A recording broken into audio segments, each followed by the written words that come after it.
환자의 치료를 위해 최선의 노력을 기울인다. 하지만 회복되지 않자 뇌사 판정이 내려진다. 이때 미국의 병원에선 반드시 해야 할 일이 있다. 바로 전화를 걸어 잠재적 뇌사자가 발생했음을 알리는 것이다. 꼭 의사일 필요는 없다. 병원 내 누구든지 전화를 하는 것. 이것이 미국의 의무 신고제다. 장기 기증을 시작하는 건 의사들입니다. 의사가 직접 하거나 누군가를 시켜 장기 획득 단체에 연락을 해서 장기 기증이 이루어지게 해야 하는 거죠. 사실 가장 어려운 일은 장기 기증 코디네이터들이 합니다. 우리 의사들은 뇌사 판정을 내리고 오피오에게 전화만 하면 됩니다. 가족들과 뇌사 이야기를 하고 가족들과 장기 기증 절차를 함께 진행하는 어려운 일은 장기 기증 코디네이터들이 합니다. 제 일은 그들에 비하면 쉬운 편이죠. 전화를 받는 곳은 장기 기증을 진행하는 단체인 오피오다. 연락을 받는 즉시 장기 기증 코디네이터가 출동한다. 병원에 도착한 오피오의 코디네이터는 먼저 환자의 상태부터 확인하고 뇌사 환자 가족들을 만나 뇌사 상태에 대해 알려준다. 그리고 장기 기증을 할 의사가 있는지 반드시 물어본다. 저는 뇌사 환자 가족들에게 장기 기증을 할 수 있다는 것을 반드시 알려줍니다. 만약 뇌사 환자가 생전에 기증 의사를 밝혔으면 실제 기증이 되게 하죠. 1989년 미국 의회를 통과한 의무신고제. 이 법안의 핵심 내용은 하나다. 모든 뇌사 환자 가족은 장기 기증을 하거나 하지 않을 선택권이 있다는 것을 반드시 통보받아야 한다는 것이다.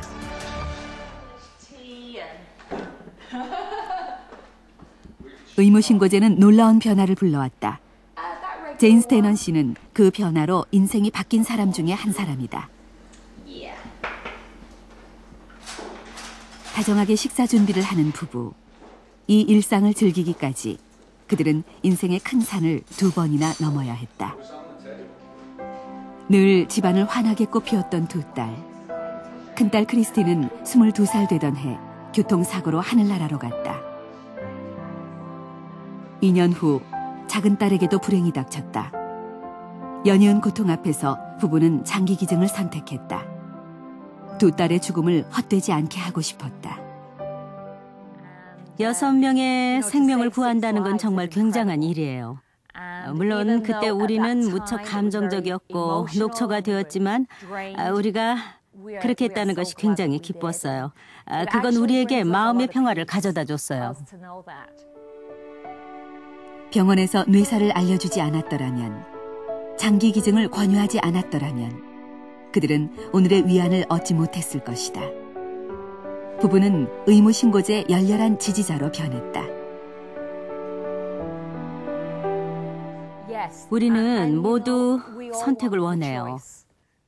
다들 인생에서 선택할 수 있기를 원하죠. 그런데 뇌사 정보가 없으면 어떻게 선택할 수 있나요? 의사가 뇌사 환자를 신고한다고 해서 환자의 가족이 반드시 장기 기증을 해야 하는 건 아니에요. 단지 그들에게 알리고 장기 기증의 기회를 주는 거예요. 아직도 장기 기증을 거부하는 사람들이 있지만 그래도 괜찮아요. 그것은 그들의 선택입니다. 모든 변화에는 반대가 있게 마련이다. 의무신고제를 가장 반대한 건 뜻밖에도 의사들이었다. 여러 이유가 있었지만 가장 중요한 이유는 미국 의회가 이 법안이 효력을 가질 수 있게 강력한 처벌 장치를 마련했다는 점이었다. 법률을 위반한 병원은 정상적인 운영이 어려울 정도로 처벌 내용은 강력했다. 처벌은 의무신고제를 어느 정도로 어떤 범위로 안 지켰는가에 따라 달라집니다. 병원을 조사 평가하는 사람들이 처벌 수위를 결정하죠. 하지만 의무신고제를 심각한 정도로 지키지 않으면 병원의 위반 사실을 알려줍니다. 그리고 CMS에서는 해당 병원의 메디케어 프로그램을 끝내기 위한 종료 절차를 밟게 됩니다.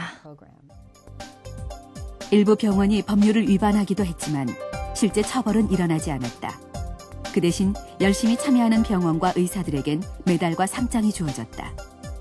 다 함께 손을 잡고 생명을 구하자는 것. 그것이 의무신고제의 진정한 정신이었기 때문이다. 의무신고제의 철학은 훌륭한 치료를 제공하자는 거죠. 단순히 위반자를 처벌하자는 게 아니고 의료기관들이 훌륭한 치료를 하자는 거죠. 미국 콜로라도의 한 스키장. 크리스 씨가 스노보드를 즐기기 위해 이곳을 찾았다.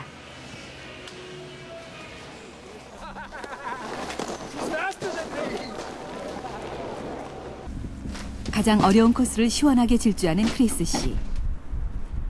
30대 후반의 나이가 믿어지지 않을 정도로 건강한 그에게서 10년 전 간 이식을 받은 환자의 흔적은 찾을 수가 없다.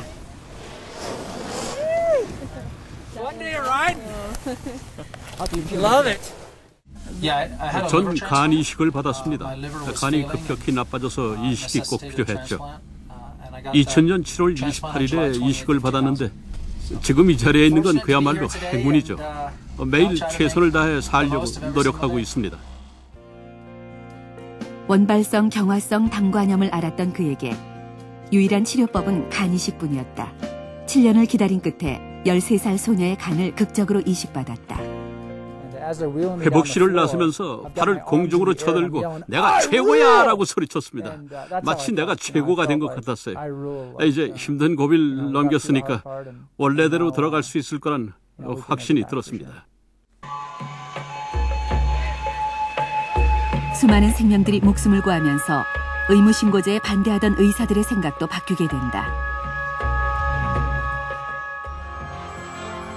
모두들 크리스는 재기할 수 없다고 생각했지만 2002년 수술을 받은 지 1년 만에 그는 동계올림픽에서 동메달을 목에 걸었다.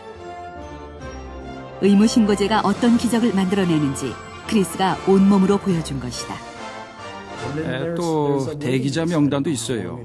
한국에서는 대기자 명단이 얼마나 긴지 모르겠지만 미국에서는 올해만 해도 신장이 필요하다는 점 때문에 당신이나 나처럼 건강하고 정상적인 젊은 사람들이 수천 명이나 죽게 될 겁니다.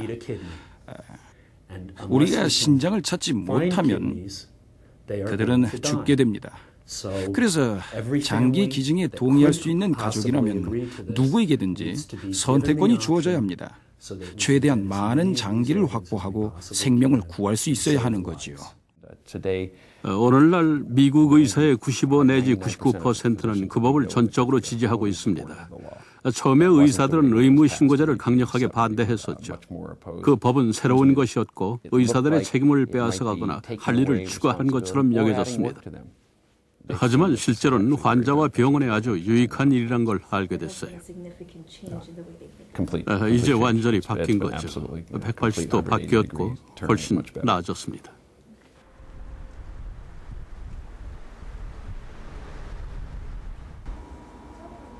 우리나라도 뇌사자 신고제도 도입을 시도 중이다.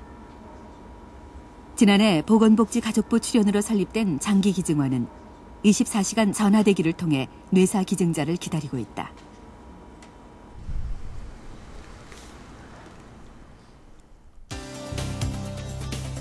그리고 국회에선 지난해 의무신고제 도입을 내용으로 하는 장기이식 법안이 제출됐다.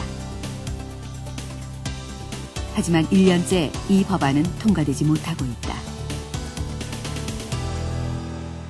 그때 마침 우리 김수환 추기경님 돌아가셔가지고 의원들이 57명이나 동참을 해서 발의를 했습니다. 그런데 아직 검토가 안 되고 있는 그런 현실입니다.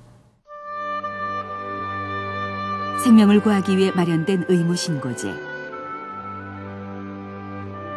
우리나라에서 언제 이 법안이 통과될지는 알 수 없다. 그러나 수많은 목숨을 살리고 이식 대기자들에게 희망을 주는 의무신고제는 한국에서도 반드시 필요하다고 미국 전문가들은 말한다.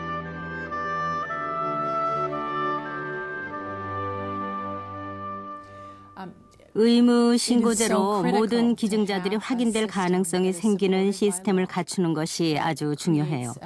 우리는 장기 이식을 애타게 기다리는 환자들을 위해 그렇게 해야 합니다. 장기 이식 대기자